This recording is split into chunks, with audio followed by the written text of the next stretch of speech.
Welcome, ladies and gentlemen. Today I want to talk about the new critical damage hardcap that got implemented with the Deadlands DLC. There's a few things that you should keep in mind, especially if you're playing a Kashyyyk, because Kashyyks do have a racial perk, Feline Ambush, that increases your critical damage and critical healing by 12%, whereas all other races don't. So you might get into a situation where you have too much critical damage with a Kashyyyk and other races won't. But there's also trade-offs and stuff you can make. But most important to know is that this only really matters in very optimized groups. Unoptimized groups won't reach the cap at all.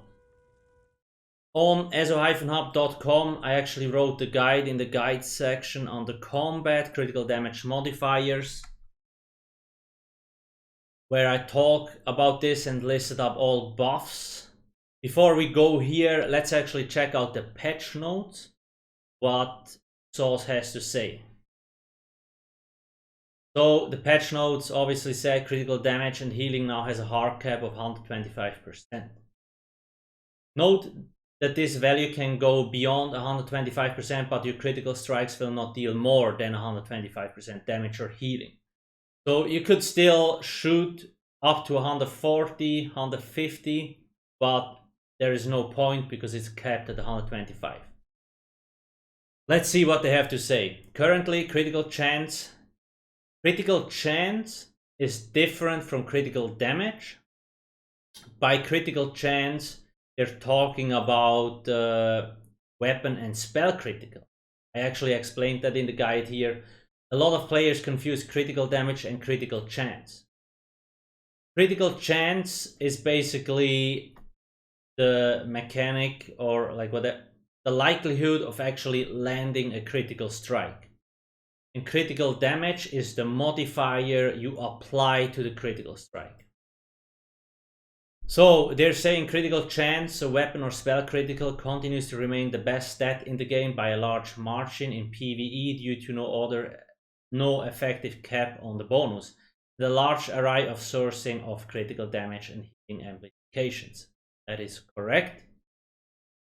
Rather than nerfing the values of these sources across the board and hurting build choices that aren't overperforming, we have decided to add a ceiling to the effectiveness of critical potency, basically critical damage, to ensure the stat remains powerful, but doesn't continue experiencing power creep as we add more options to build for it in the future. This should have very low impact on unoptimized builds, while also reigning in groups who are coordinating many sources of these bonuses and producing extraordinary results of damage. Like I said, it only really affects very optimized groups. And it's pretty much correct what they said here. Most builds these days push for really high, like spell and weapon crit. And then it's really easy to get critical damage modifier to like 140, 50%. Obviously now there's no point anymore. I will showcase it in a second. Let's see what else they said. They actually also said, okay, they didn't want to nerf the stat outright because it would like hurt build choices that aren't overperforming, so that's actually a good move.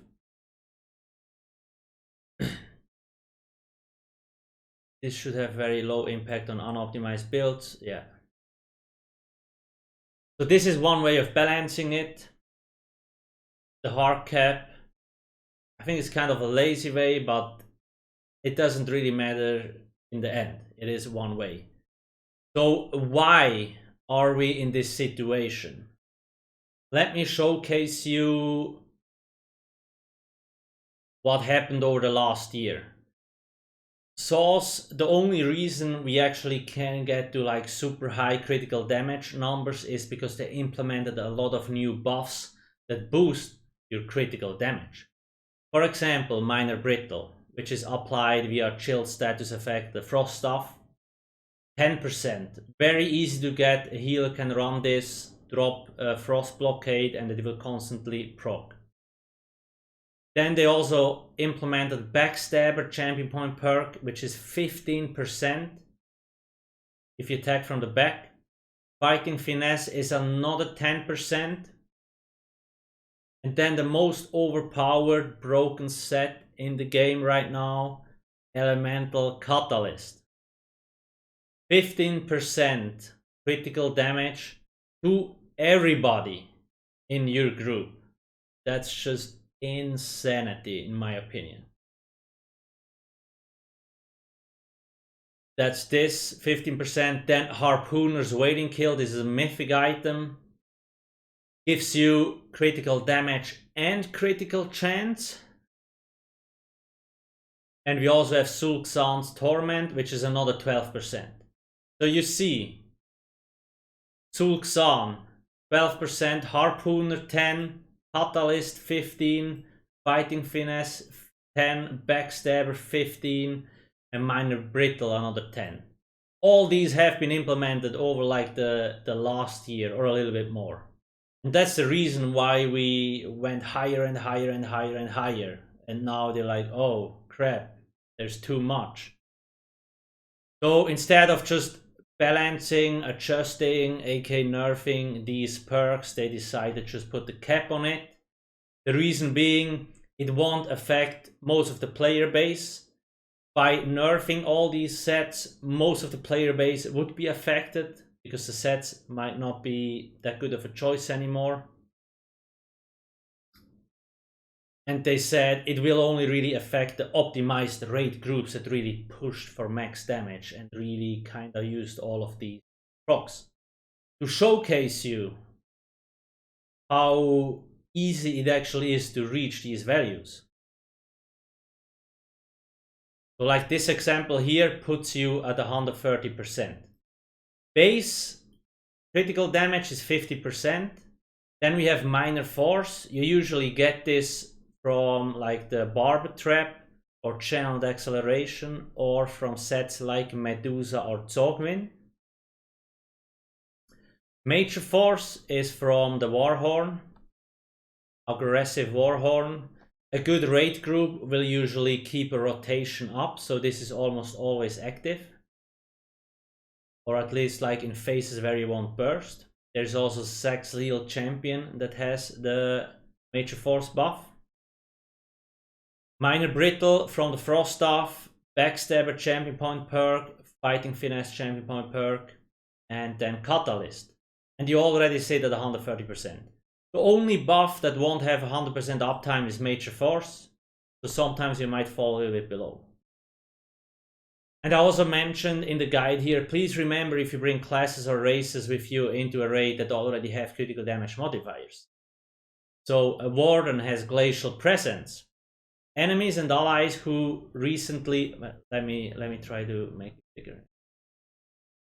Enemies and allies who have recently been chilled take 10% more critical damage. So if you were playing a Warden, you would be at 140%. Same for a Nightblade.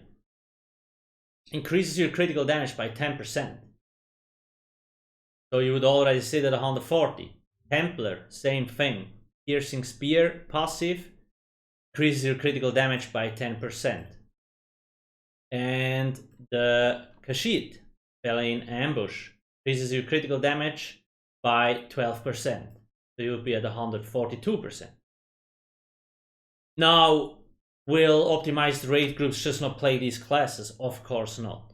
There is things you can do, like instead of using Fighting Finesse or Backstabber, Champion Point perk. Let me actually go to the calculator real quick to showcase you this. Like instead of using these two perks, you could use Wrathful Strikes. Gain more weapon damage and spell damage. Or Untamed Aggression. To get even more weapon and spell damage. So classes and races that do not have any critical damage modifiers might still use these, or at least Backstabber, like one of both. And classes or races that do have critical damage modifiers that I just mentioned might not use any of these, but rather just stack weapon and spell damage, so they don't go over the cap. So these are things that you need to consider. You kind of need to calculate yourself or ask the raid leader what type of buffs are active. I think now I covered most of it. Yeah. That also means value play. Yeah. And like I said, it's only really something to take into consideration in optimized groups. In dungeons, you don't have to worry about that stuff, right?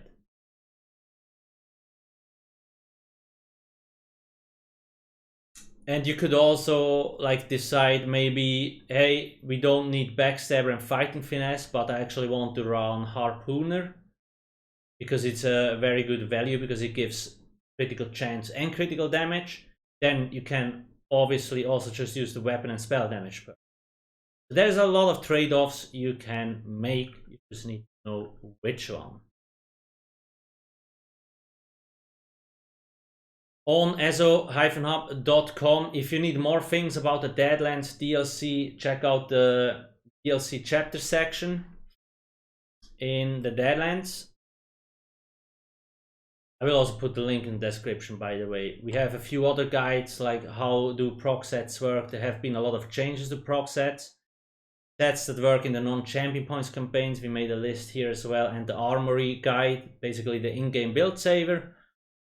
All the new sets, I think most of the mythic items already have all the lead locations. So in case you need to know where these things drop, all here on the site.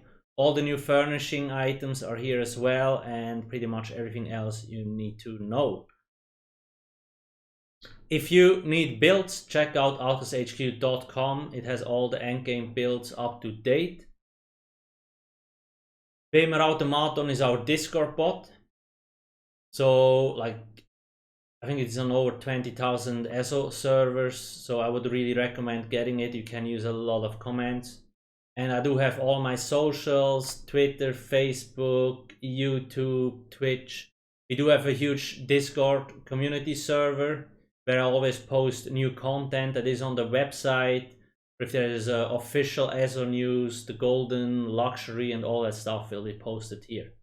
So I can definitely recommend joining. Just make sure to mute the server because there's a lot going on. Other than that, please don't forget to subscribe. Thanks for watching and have a nice day. Cheers.